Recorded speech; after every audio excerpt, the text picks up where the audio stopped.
Hey guys, my name's Gloria and welcome back to my channel. I am feeling slightly better now and ready to get some book reviews done. So while I was a little under the weather for the past couple of weeks, I have been reading quite a lot still, watching a lot of movies, so I have a lot of fun videos planned for the month of July in particular, and I'm quite excited to get into those. But for today I have a couple of reviews of three books that were given to me and I was asked to review them, and they're all quite interesting in their own way, so let's get into those. The first one I have is A Disgusting Supermarket of Death by Jim Harbinger. This one, the name and first of all really jumped out at me when I got the email that I was being asked to review this. What a name. A Disgusting Supermarket of Death is fantastic, and it is a set of 20, I think it's 26, it's 22 short stories, all of varying degrees of horror. There's some demon possession, there's some serial killers, all kind of weird, cool weirdness. There's a little bit of sci-fi, a little bit of futuristic stuff going on as well, but it's all very interesting. This collection was definitely a 5-star collection for me. I can't think of a single story in the collection that was a miss. They were all hits for me. The writing was superb, couldn't fault it at all. Each story was its own little contained landscape and the writing was fantastic. And the actual ideas behind the stories were so sort of unique. They were all really entertaining.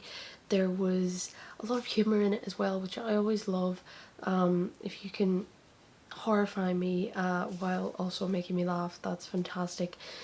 And I really liked it. There were a couple that really have lodged in my mind, so I'm gonna read just, there's also a great little like 2-word, almost like an elevator pitch, not 2-word, 2-sentence like elevator pitch, to tell you what each of the stories is about as the contents as well. So I'm going to go through maybe just 3 or 4, let you know what kind of stories are in here. So we have the first one, which was a great way to open it, is called Extra Credit. A corrupt prison warden sells crime conventioneers access to a notorious serial killer with murderous results. So a prison warden who does talks at crime conventions about what he does and a particular serial killer that he has in his prison. He allows some quite rich people in to meet this guy who are a little too enamored with him. That was really interesting, and you can also see that there would absolutely be people out there who would do that, which is just terrifying. Another one that really stuck out to me that just sort of blew my mind was Me Again. A supermodel recovering from cosmetic surgery in a Swiss clinic is horrified to discover that she is simultaneously washed up dead on a tropical beach. Huh? Ghosts of Who I Never Was. A clone scheduled for termination escapes her captors, not knowing that she harbors a serial killer's identity and homicidal urges. That's fucked up. Team Player. A freshman invited to join America's winningest high school football team discovers he must enter a blood pact with Satan to do so. If that doesn't entice you in, I really don't know what will. It's, if you're looking for some great, exciting, well-written, and often funny horror stories, you should definitely check out A Disgusting Supermarket of Death by Jim Harbinger. So the next one I have is one that I'm slightly conflicted about. It's definitely unique, I'll give you that. It's called Rarity from the Hollow by Robert Eggleton, and its sort of tagline is that it is a children's story for adults. And what this means is that it's sort of written like a children's story. The main character is this very young girl, and she lives in a very poor part of her town called the Hollow, with her mother and father her father is suffering from severe mental health issues, PTSD from being in the army and whatnot. He's very violent towards his daughter and her mother, and she wants to help them. The sort of twist in this is that for a few years now, I think she's about 12 or so whenever the book starts, since she was 6, she has been in contact with this alien called .com, who sort of lives on a hill near her house in this cave, and he has come to Earth, and he tells her that she is the single most important person on planet Earth, and she has to save planet Earth, and in order to do this she has to learn as much as she can, and she is incredibly intelligent anyway, and he starts teaching her almost like Neo learns in the Matrix, where it just sort of gets a plug in and he suddenly knows things. She starts learning that way, but she's still very much a child. She knows about a lot of things, but her main priority is still fixing her family, helping her father get better, and being a happier family and a better family. So it's written from her perspective and her very childlike view of the world, and you know, there are times where she's walking to see this alien who she sees as her boyfriend, even though she's very young, and she's talking to the trees and the trees are talking back, and it's a sort of whimsical thing, but there's definitely some very difficult topics in there as well. It's a funny book, but it is very odd. It's well written and I did enjoy it, but the actual crux of the story is bizarre, and the way that she has to save the world and the way that like the world is in danger. Basically there's a whole set of universes and galaxies out there with intelligent life, and Earth has not been let into this sort of wider circle of them yet, but the main sort of central planet which she does go to visit with .com is a giant shopping mall, and there's this convoluted system where you can go there and earn points and by shopping, and there's all these rules, and they're trying to see, she basically has to prove that Earth is worthwhile to bring into this galactic union of places, but it's a very weird way of doing it. I'll be honest, I didn't really catch on to every step of the story because it was sort of convoluted, but at the same time I still did enjoy the story. I enjoyed the writing, I enjoyed the sort of uniqueness of it being written almost like a children's story, but having these very heavy details in it, and this very rough life of this young girl as well. So I think I'm gonna give it 4 stars, just because of the sort of complicatedness of it, but it's definitely different.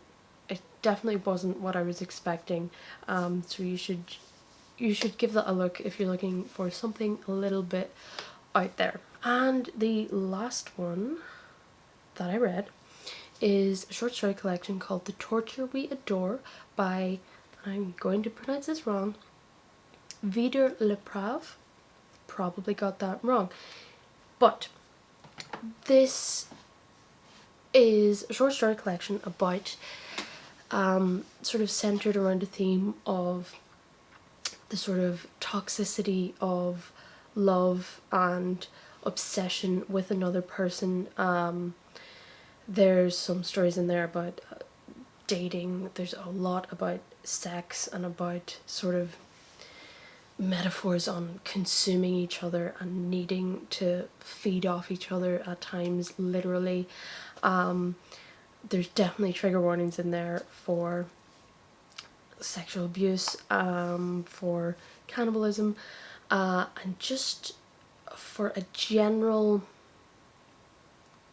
gross language. The entire collection is based off of very visceral, sort of disgusting adjectives and descriptions and stuff. The first couple of stories are graphically sexual, which is fine. It's just not my favourite thing to read. I always find that graphic descriptions of sex are either so clinical that it's bizarre, or they go off on weird double entendres that just sound weird.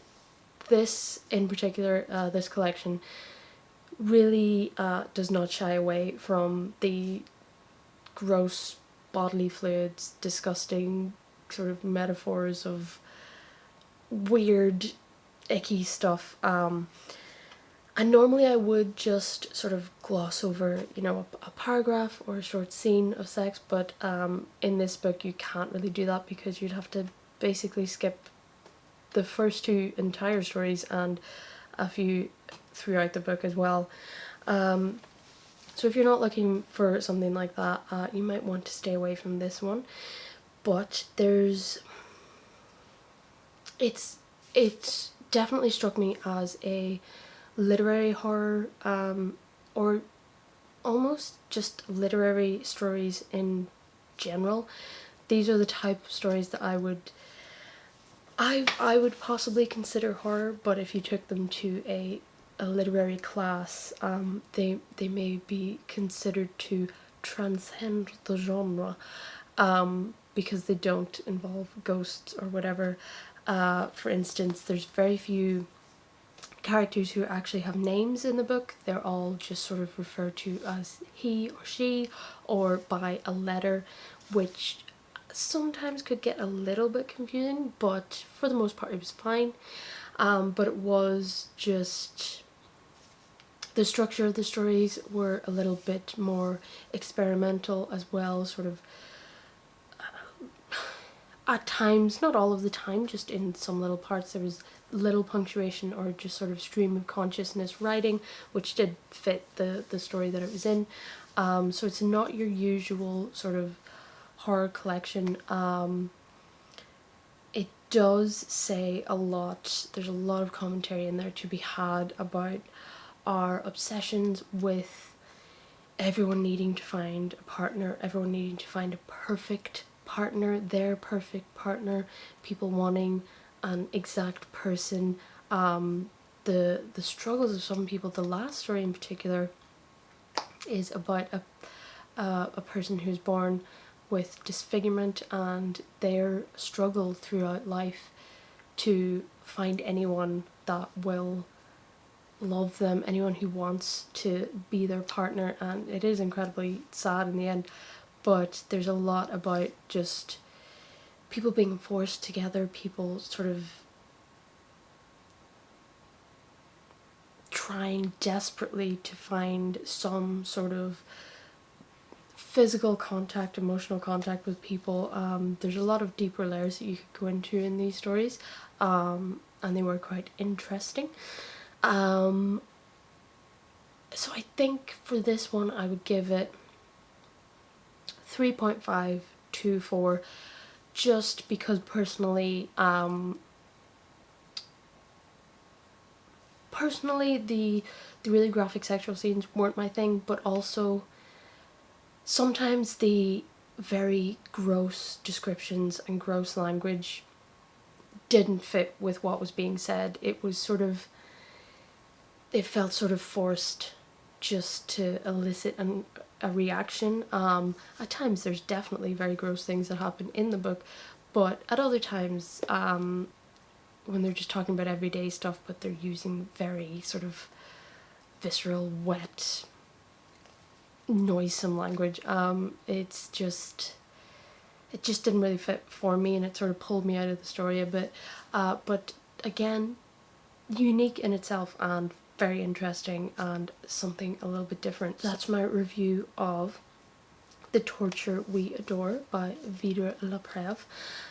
Those are my 3 book reviews for today. You should definitely check them out if you're looking for something a little unexpected. Let me know if you've read these before, or if you have any opinions on the type of things that are in these. And thank you so much for joining me. I hope you can stick around for my new videos in the future, and I shall see you in the next video.